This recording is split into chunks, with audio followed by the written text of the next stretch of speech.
upang tayo po'y gabayan ng ating dakilang Diyos sa ating pag-aaral. Mapagpala po namin ang mga pinakamamahal namin malapagsus sa iyong pangalan, sa paunang panalangin ng Pastor. Nagpupuri po kami, nagpapasalamat Panginoon sa patnubay mo po, paglagis mo po sa lahat ng iyong tumbang na gawain na iyong nilisahan sa bubog na bagay na ito, Panginoon, minsan pa Panginoon sa aming pag-aaral na yung banal na salita, umigay po kami ng kapatawaran sa buong kami na supungan, mapagkukulang sa iyo. Patawarin po bawat sa amin, Panginoon, lagi sa mo po, malapag yung banal na salita na dadalhin ang iyong lingkod sa ganang aking wala pong magagawa. Ikaw nawa maglagay sa akin malamin yung banal na salita, pawiin mo lahat ng gawa ng kaaway, mga katamaran, mga antok, pag-anilangan, pawiin mo pagpalang kamay, at sa iyong pangalan, sa paunang panalangin ng Pastor, sama-sama po namin sinasaway, lahat ng demonyo gawa ng kaaway, magsilayas kayo sa pangalan ng Jesus. Hallelujah! Hallelujah in Jesus' name. Hallelujah in Jesus' name. Amen and amen. Praise the Lord. Ang mataas sa pagpupuri at pagdadakila, pagsamba, pagnaniwalati, pagpapasalamat ay naong lamang sa ating dakilang Diyos na buhay, sa ating pinakamalapang sus. Palapakan po muna natin ang ating dakilang Diyos sa kanyang mga ginawang kabutihan. Ganito po mga minamahal, patuloy po natin inaalala mga ginituang turo at aral ng ating beloved Honorable Evangelist, Pastor Wildes Almeida, propeta ng ating dakilang Diyos, at maging sa ating beloved Honorable Assistant Pastor, Lina sa Almeida, na ang kanilang turo at aral, hindi natin malilimutan bagkus atin na tayo nakinabang ng kanilang mga pagpapagalan. At ganyan po mga minamahal, ako po yung nagpapabot ng doble paggalang sa kanilang mga minamahal na mga anak, manugong at po at magandang umaga na po sa inyo. Magandang sa aking mga beloved co-workers, sa mga beloved na elders, mga beloved na instrumental, square members, magandang sa ating mga beloved preacher, beloved on the preacher, magandang umaga na po sa inyo, Ibig Praise the Lord. Tayo po mga minamahal, buksan po natin po mga minamahal ang ating mga banal na kasulatan po mga minamahal. Ating pamagatan po ang ating pag-aaralan sa umagang ito po mga minamahal. Pamagatan po natin pananampalatayang humihipo sa puso ng Diyos. So mga minamahal niya po ang ating pamagat po mga minamahal, pananampalatayang humihipo sa puso ng Diyos. So mga minamahal, ang puso ng ating dakilang Diyos po mga minamahal, nahihipo yan mga minamahal, pagka tayo po yung mga minamahal sumusunod sa kalooban ng ating dakilang Diyos. Paano ba mga minamahal, yung tinatawag na pananampalatayang humihipo sa puso ng Diyos? Paano natin mapapakita po mga minamahal ang ating pananampalataya sa ating dakilang Diyos at paano mahihipong ang puso ng ating dakilang Diyos po mga minamahal? So mga minamahal, nahihipo ang puso ng ating dakilang Diyos po mga minamahal sa bawat anak niyang sumasampalataya, nagtitiwala sa ating dakilang Diyos. So mga minamahal, bagamat mga minamahal, tayo po mga minamahal dumaranas na mga pagsubok, mga kahirapan, mga karamdaman. Pero mga minamahal, bagamat dumadanas tayo ng pagsubok, kahirapan, pag-uusig, karamdaman, pero mga minamahal, nananatili ka pa rin sumusunod sa kalooban ng ating dakilang Diyos. Pinangahawakan mo ang salita ng ating dakilang Diyos at nagtitiwala tayo sa ating dakilang Diyos na isang araw po mga minamahal sa pamamagitan ng ating pagsunod, sa pamamagitan ng ating pagtitiwala sa ating dakilang Diyos po mga minamahal, sa pamamagitan ng ating pananampalataya at pagsunod sa kalooban ng ating dakilang Diyos. Bagamat mga minamahal, nakikita ng ating Diyos mga minamahal na ikaw ay naghihina, na ikaw ay nahihirapan physical dahil sa karamdaman, na para bibigay na ang iyong katawan dahil sa iyong karamdaman. O kaya mga minamahal, bibigay na ang iyong spiritual, ang iyong physical dahil sa pagsubok, dahil sa pag-uusig. Mga minamahal, bibigay na. Pero mga minamahal, meron na nalalantay po mga minamahal kung bakit hanggang ngayon mga minamahal, nananatili tayo sa ating dakilang Diyos. Hanggang ngayon mga minamahal, ginagamit tayo ng ating dakilang Diyos. At hanggang ngayon mga minamahal, bagamat may pagsubok tayo mga dinaranas, mga minamahal, o karamdaman mga minamahal, pero hanggang ngayon, nananatili tayo. Bakit? Dahil meron tayong pinanghahawakan. yung salita ng ating dakilang Diyos. Meron tayong pananampalataya na isang araw po mga minamahal, ang ating mga karamdaman, ang ating mga problema, ang ating mga paghina ng ating kalooban o pisikal. Darating ang araw po mga minamahal, yan ay papawiin ng ating dakilang Diyos. Palakpakan muna natin. Alam niyo po mga minamahal, nahihipo ang puso ng ating dakilang Diyos pag nakikita niya mga minamahal na ikaw, tayo, ako, bagamat tumaranas piskali ng karamdaman. So mga minamahal, umiidad na tayo at minsan nagkakaroon pa ng karamdaman mga minamahal.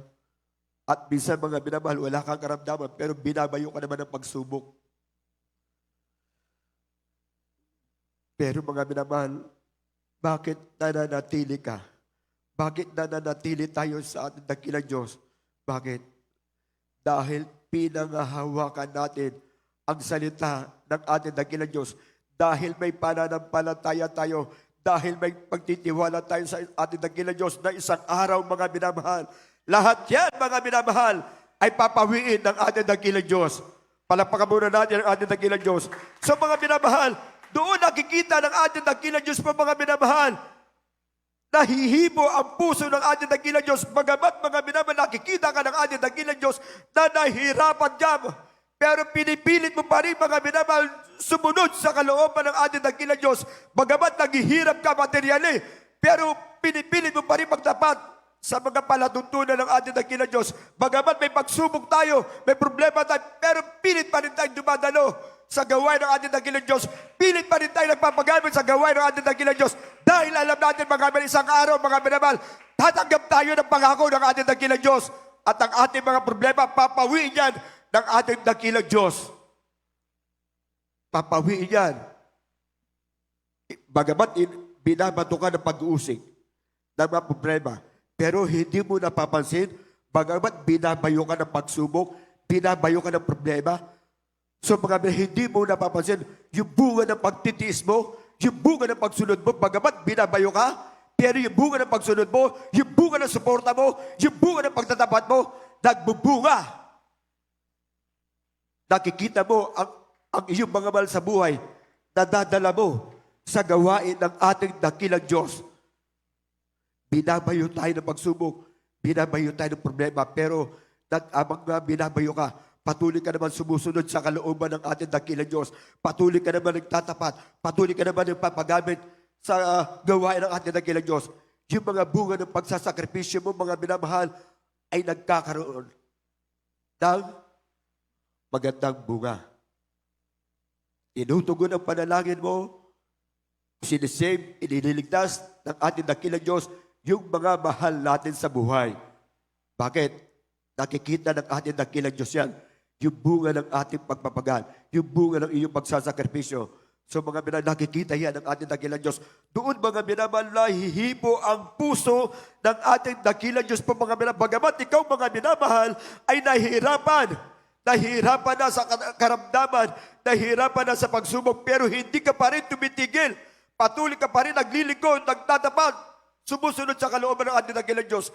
Dahil alam natin, dahil alam mo, isang araw, ang iyong mga panalangin, ang iyong mga problema, ay papawiin ng ating dakilang Diyos. Katulad mga minamahal, ng isang babaeng mga minamahal, may 12 taon nang inaagasan. So mga minamahal, sabi naman ng kasulatan po mga minamahal, nagugol na ng lahat ng babae ang kanyang naubos na lahat na babae ang kanyang lahat ng kabuhayan dahil lang sa kanyang karamdaman. So mga minamahal, pero mga minamahal, hindi pa rin siya sumuko. Hindi pa rin siya nawalan ng pag-asa. Patuloy pa rin siya mga minamahal nagtitiwala. Sabi ng banal na kasulatan po mga minamahal, aklat ng Marcos, ang kabanata po mga minamahal ay 5 at ang talata po mga minamahal ay 25 hanggang 34. Dito po sa Aklat ng Marcos, Kapitulo 5, versikulo 25 hanggang 34. At isang babae na may 12 taon nang inaagasan at siya'y napahirapan na ng maraming bagay ng mga manggagamot at nagugol na niya ang lahat niyang tinatangkilik at hindi gumaling ng kaunti man, kundi bagkos pang lumubha siya na pagkarinig niya ng mga bagay tungkol kay Jesus, ay lumapit siya sa karamihan sa likuran niya at hinipo ang kaniyang damit. Sapagat sinasabi niya, kung mahipo ko man lamang ang kaniyang damit, ay gagaling ako. At pagdakay na ampat ang kaniyang agas at kaniyang naramdaman sa kaniyang katawan na magaling na siya sa salot niya.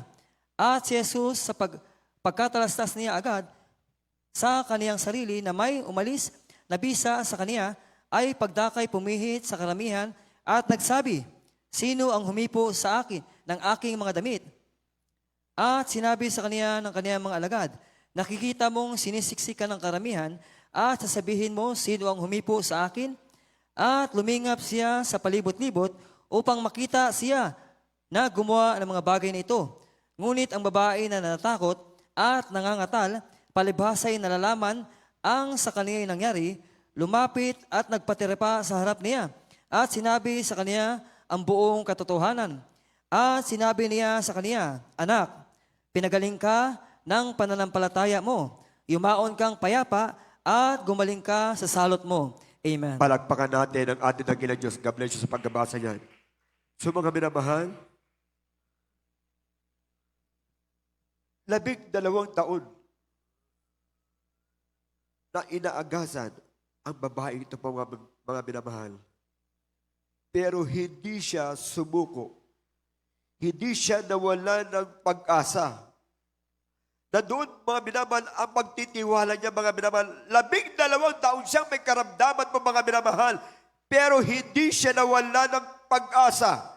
Hindi siya nawala ng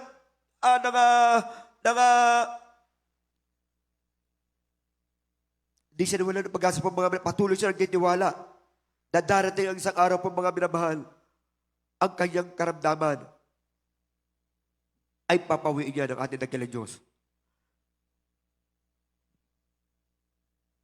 12 taon, mga minamahal, naghihirap ang babaeng ito sa kanyang karamdaman.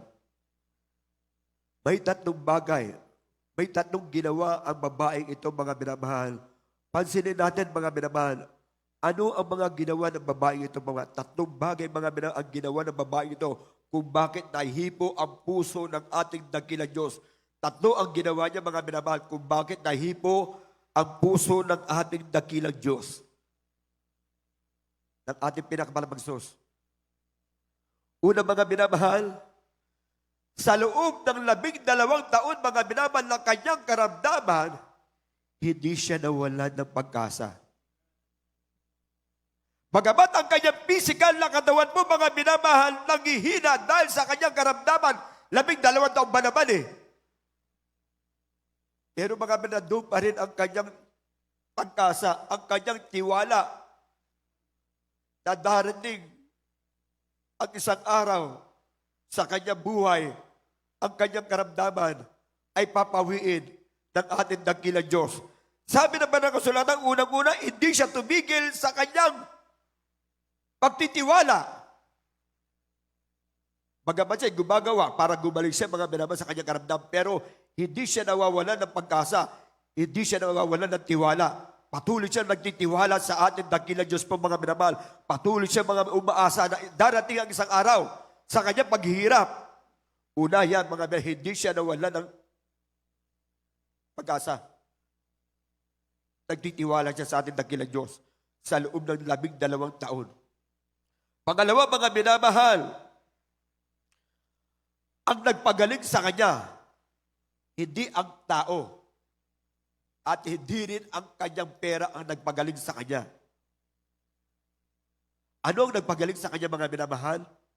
Yung kanyang pananampalataya. Palakpakan muna natin ang ating dakilang Diyos. Pangalawa, yung mga minamahal, hindi ang kanyang pera ang nagpagaling sa kanya at hindi ang tao ang nagpagaling sa kanya, ang tao mismo ang nagpahirap sa kanyang karamdaman. Sabi, ulitin natin ang talatang ito. Ang tao ang nagpahirap ng kanyang karamdaman.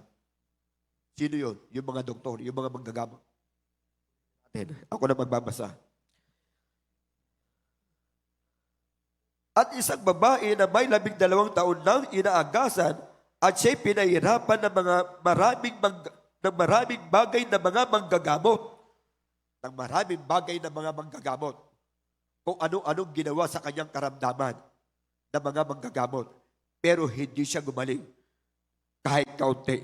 Sabi, at siya'y pinahirapan ng maraming bagay na mga manggagamot at nagugol na niya ang lahat niyang tinatangkilik at hindi gumaling ng kaunti man, kundi bagkus pang lumaba siya.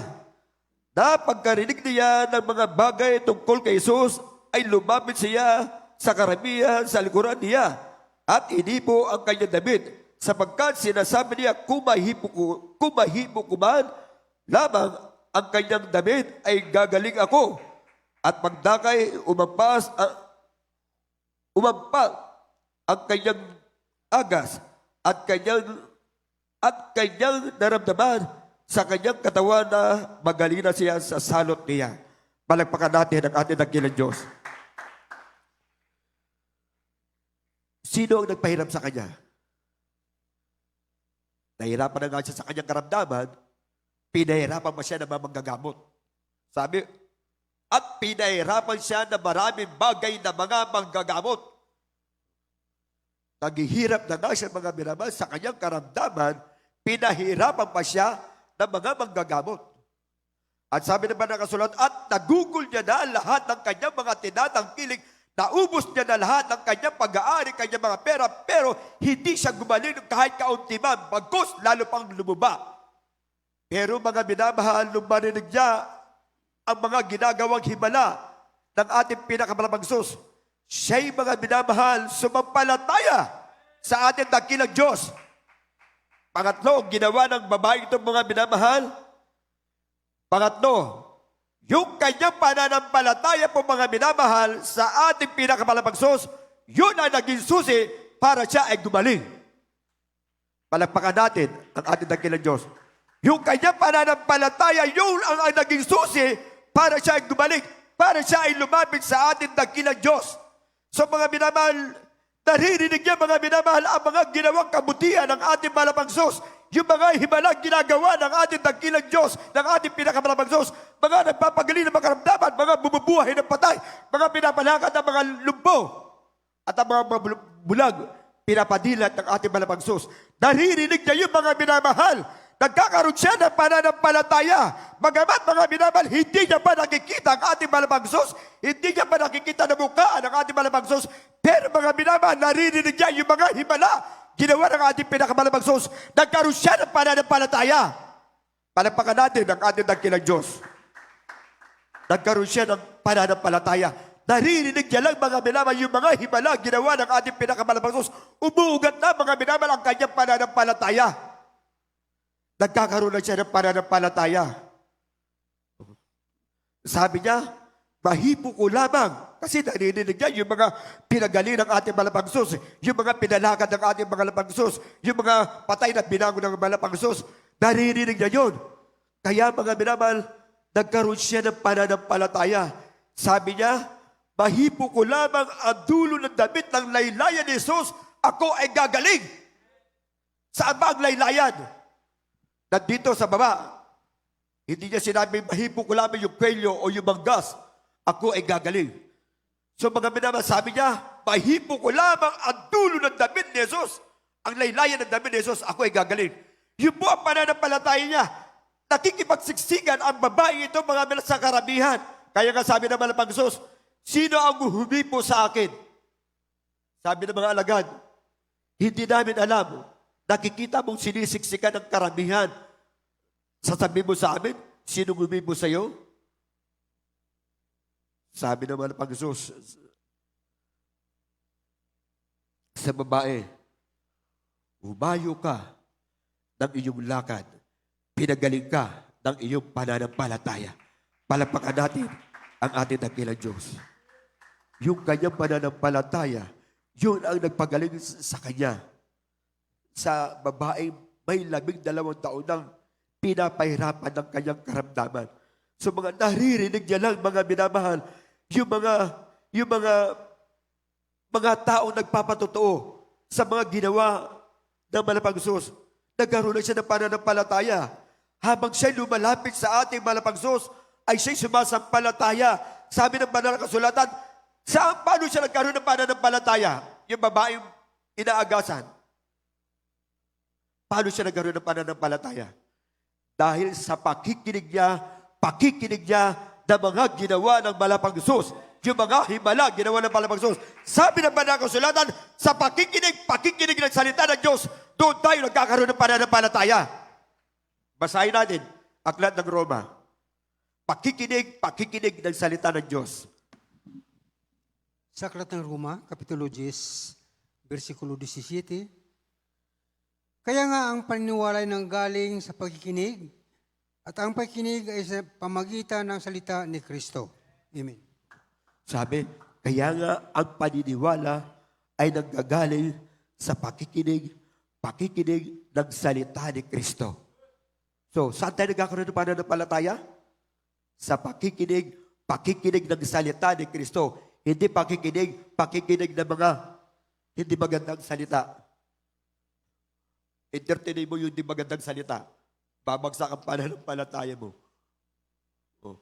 Pero pakinggan mo yung salita ng Malapagsos. Katulad ng babae mga minamahal na meron 12 taon nang inaagasan. Dahil naririnig niya yung mga salita ng tao na mga ginawa ng ating Malapagsos. Naririnig niya habang naririnig niya yung mga minamahal, nagkakaroon na siya ng pananampalataya. Lumalakas na ang kanyang pananampalataya. Nagkakaroon na siya ng pag-asa. Habang naririnig niya yung mga patutuo ng tao sa mga ginawa ni Jesus, nagkakaroon na siya ng pananampalataya. Sabi, saan nagagaling ang pananampalataya o yung pagtitiwala? Kundi sa pakikinig ng salita ng Diyos. Huli natin palapakan ang ating dakilang Diyos. So mga minamahal, anong ginawa ng babae po mga minamahal? Kaya siya gumaling po mga minamahal. Lumapit siya sa Diyos na may pananampalataya. Sabi ng banal na kasulatan, Aklat ng Hebreo, ang kabanata po mga minamahal ay 11 at ang talata po ay 1. Dito po sa Aklat ng mga taga-Hebreo, Kapitulo 11, versikulo 1. Ngayon, ang pananampalataya ay siyang kapanatagan sa mga bagay na hinihintay, ang katunayan ng mga bagay na hindi nakikita. Amen. Amen. Sabi, ngayon ang pananampalataya ay siyang kapanatagan sa mga bagay na hinihintay, ang katunayan ng mga bagay na hindi nakikita. So mga bagamat hindi niya pa nakikita ang ating pinakamalapagsos, naririnig niya lang yung mga gawa ng ating malapagsos, pero nagkaroon na siya ng pananampalataya. So mga bagamat hindi niya pa nakikita po mga minamahal, hindi niya pa sigurado na siya gagaling, pero nagtsatsaga siya, nagtitiwala siya mga minamahal. Yung kanyang sinasampalatayanan ng ating pinakamalapagsos, ay pag siya'y lumapit, hindi siya mabibigo. Nabigo ba siya nung lumapit sa malapagsos? Hindi siya nabigo. Pinagaling ang kanyang karamdaman. Muli natin palagpakan ang ating dakilang Diyos.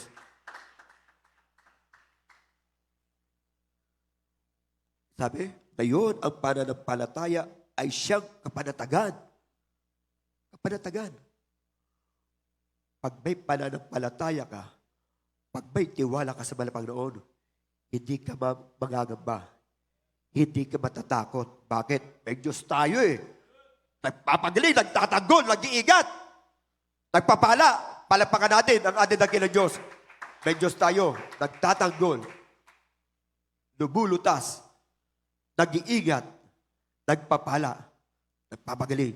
May Diyos tayo. Sabi, ngayon ang pananampalataya ay siyang kapanatagan. Pag wala kang tiwala, wala kang pananampalataya, kaunting lang, babagabagin ang puso mo, guguluhin ang isipan mo, babagabagin ka. Bakit? Nawawala ka ng tiwala eh.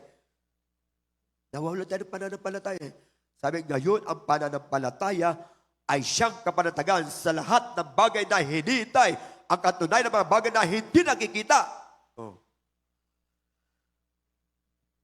Sa palatayan mo na yan, sa araw, ipagkakaloob ng Diyos ang ating mga hinihingi. Uli natin palagpakan ang ating dakilang Diyos. Hindi niya pa nakikita, malapang sus. Nagtiwala na siya, sumampalataya na siya. Aklat ng Hebreo, Kabanatang 11, talatang 6. Sa aklat ng mga Hebreo, Kapitulo 11, versikulo 6. At kung walang panampalataya ay hindi maaring maging kalugod-lugod sa Kanya, sapagkat ang lumalapit sa Diyos ay dapat sumampalatayang may Diyos at siya ang tagapagbigay ganti sa mga Kanya'y nagsihanap. Amen. Amen. Anong ginawa ng babae po mga minamahal? Lumapit siya sa Diyos na may pananampalataya. Sabi, at kung walang pananampalataya ay hindi maaring maging kalugod-lugod sa Kanya, sapagkat ang lumalapit sa Diyos ay dapat sumampalatayang may Diyos. Sumampalatayang may Diyos. Siya ang mga sa Kanya ay sa Kanya ay mga nagsisihanap o nagbibigay ganti sa Kanya ng magsisihanap. So mga sumampalataya na po tayo mga minamahal. Sabi, ang lumalapit sa Diyos ay dapat sumampalatayang may Diyos. At siya ang tagapagbigay ganti sa Kanya ay nagsisihanap. Ang tagapagbigay ganti natin mga minamahal, ang Diyos. Siya ang tutugon, siya ang lulutas, siya ang magbibigay sa iyo ng kalakasan. Lumapit ka lang sa Diyos na may pagtitiwala, pananampalataya at sumunod sa kalooban ng ating dakilang Diyos. Tayo po ay pagpapalain ng ating dakilang Diyos. Sapagkat sabi naman ng kasulatan, hindi mawawala ng kabuluhan yung ating mga gawa. Nakikita ng ating dakilang Diyos po mga mali, yung paghihirap sa araw pong ito. Yung iyong kalagayan, yung iyong isipan, yung iyong puso nakikita ng ating dakilang Diyos. Pero mga minamahal, abang nahihirapan ka, sumusunod ka sa kalooban ng ating dakilang Diyos, sabi ng banal na kasulatan po mga minamahal, hindi mawawala ng kabuluhan yung mga ginawa natin. Sabi, kayo magsitatag, huwag matinag! Huwag matinag at laging sumasagana sa gawa ng Diyos. Pakibasa natin mga aklat ng unang Korinto, Kabanatang 15, talatang 57 hanggang 58. Dito po sa aklat ng unang mga taga-Korinto, Kapitulo 15, versikulo 57 hanggang 58. Datapwat salamat sa Diyos na nagbibigay sa atin ng pagtatagumpay sa pamamagitan ng ating Panginoong Hesukristo. Kaya nga, mga kapatid kong minamahal, kayo'y magsitatag, huwag makilos, na laging sumasagana sa gawa ng Panginoon. Iyamang nalalaman ninyo na hindi walang kabuluhan ang inyong gawa sa Panginoon. Amen. Amen. Palagpakan natin ang ating dakilang Diyos. So mga sino ang nagpapatatag sa atin? Sino ang nagpapalakas sa atin? Bagamat may problema tayo, bagamat may pagsubok tayo, bagamat may pag-usik tayo, pero hanggang ngayon, nananatili tayo. Sino ang nagpapatatag sa atin? Ang ating dakilang Diyos. Pinapatatag tayo ng ating dakilang Diyos. Pinapalakas tayo ng ating dakilang Diyos. Sabi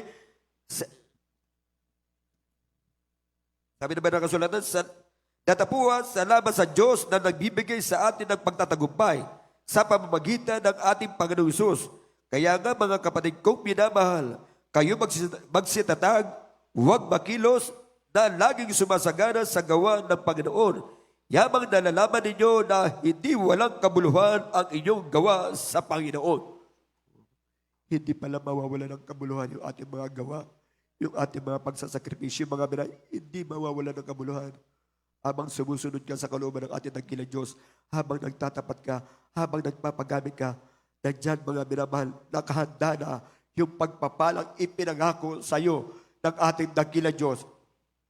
Papansin mo, pagamat dumanas tayo ng matinding problema, pero hanggang ngayon, nananatili tayo, ginagamit tayo ng malapang sus. Sabi, salamat sa Diyos na nagbibigay, nagpapatatag sa atin.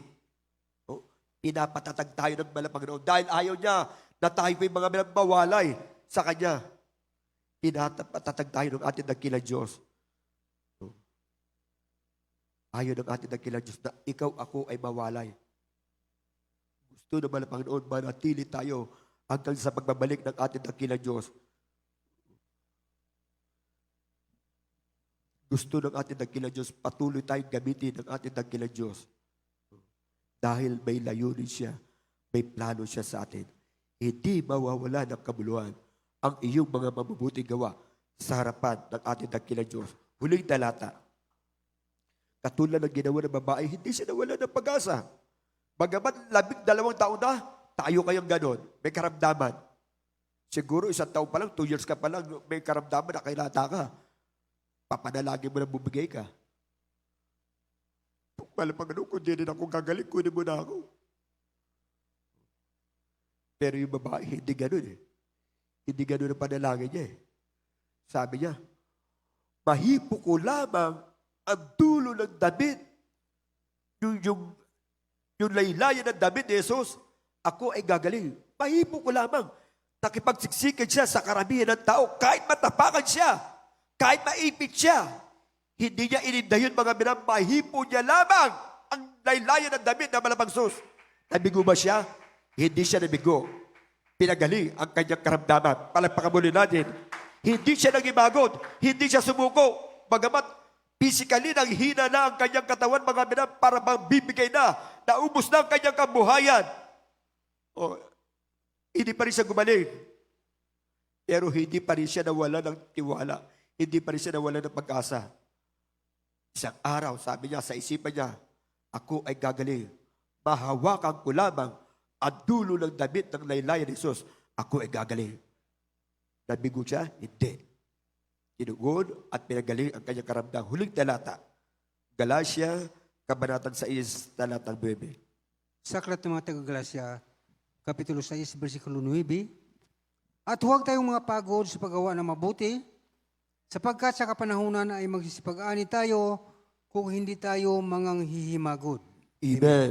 So mga binanaman, sabi, huwag po tayong mag-ibagod sa paggawa ng mabuti, sapagkat sa kapanahunan ay magsisipag-ani tayo kung hindi tayo nangingibagod. Gumawa lang po tayo ng mabuti. Bagamat nahihirapan tayo, bagamat nanghihina tayo, gumawa pa rin tayo ng mabuti.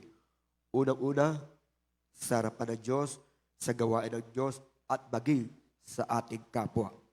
Darating ang araw, ang ating gawang mabuti ay aani naman ng mabuti bunga. Palakpakan natin ang ating dakilang Diyos. Huwag tayong sumuko, huwag kang magibagod, huwag kang umatras, huwag kang umayaw, huwag kang bumigay. Darating ang araw, pagpapalain tayo, pagpapalain ka ng ating dakilang Diyos. Dahil yan sa mabubuti mong gawa, dahil yan sa pagtitiis mo, pagsunod mo sa kalooban ng Diyos, pagpapalain tayo ng ating dakilang Diyos. Kaya mga minamahal, God bless you po. Tayo po'y umawit. Awitin po natin po mga minamahal yung ano.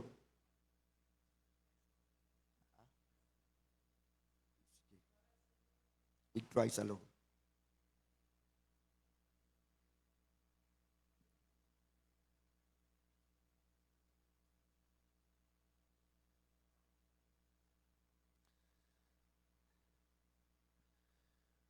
Tagalog version. In Christ alone.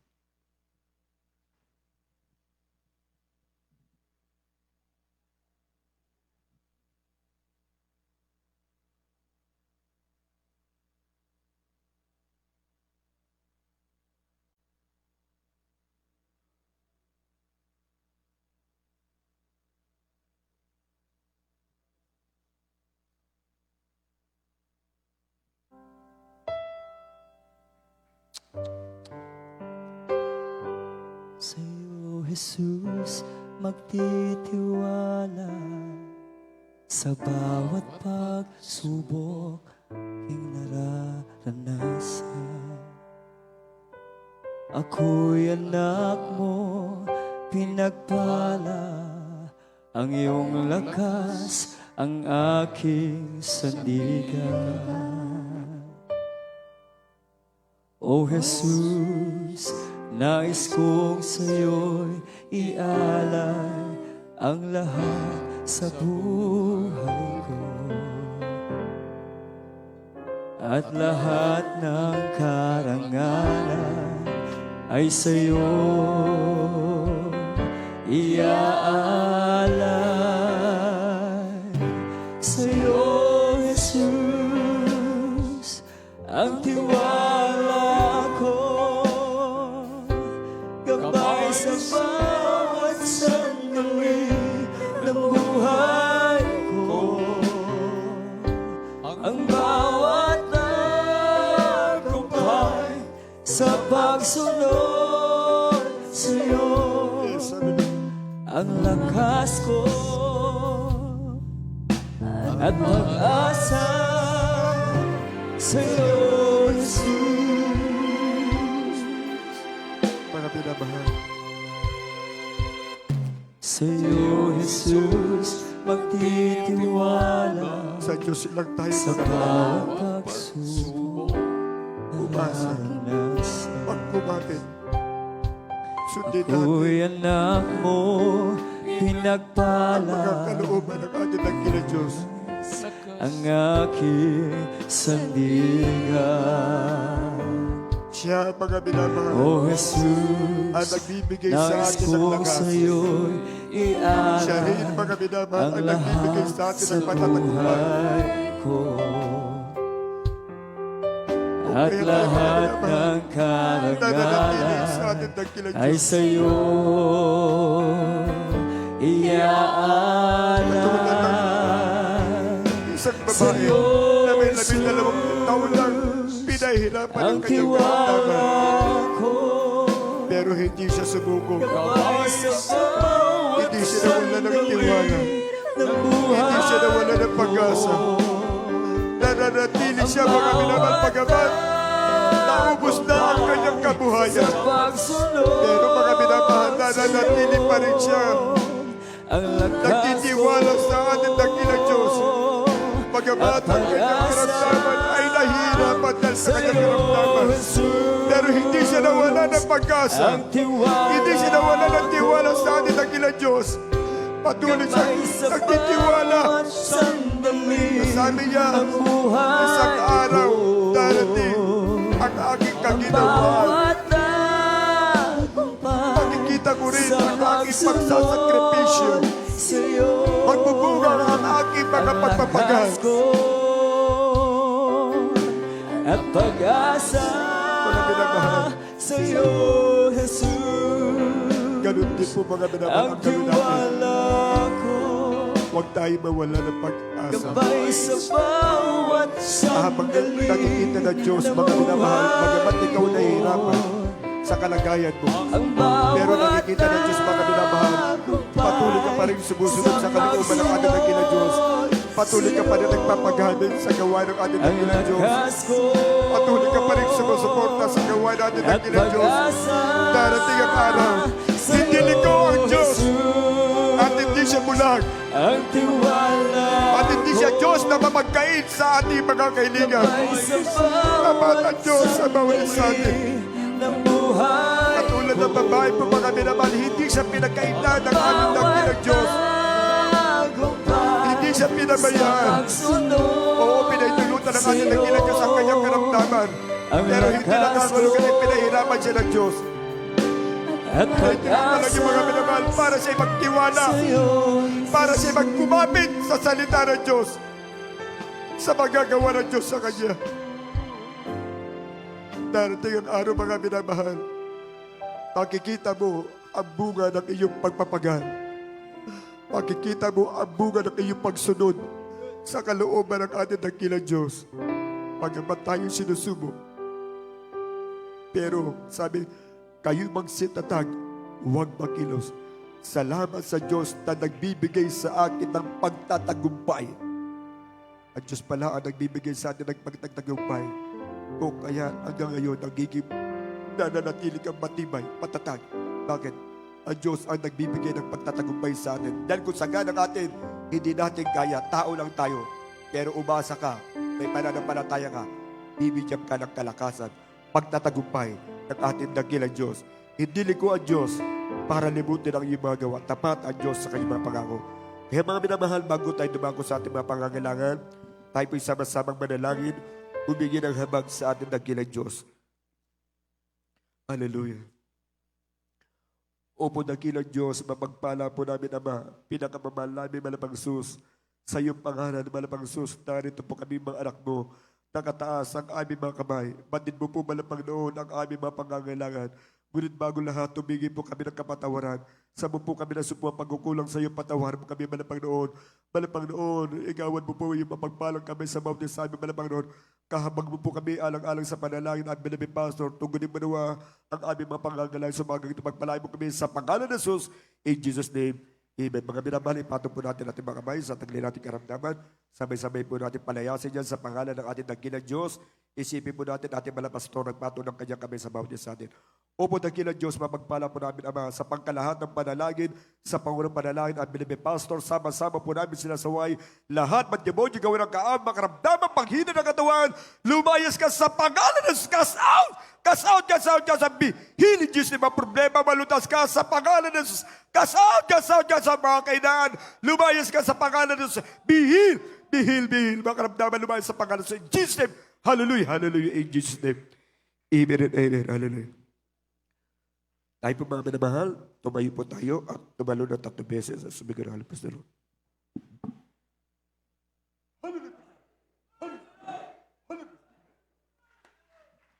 Amen, praise the Lord. Tayo po mga minamahal, tuloy-tuloy na po tayo mga minamahal sa ating mga announcement. Ito po yung dadaan natin beloved elder o beloved brother Tani Royo.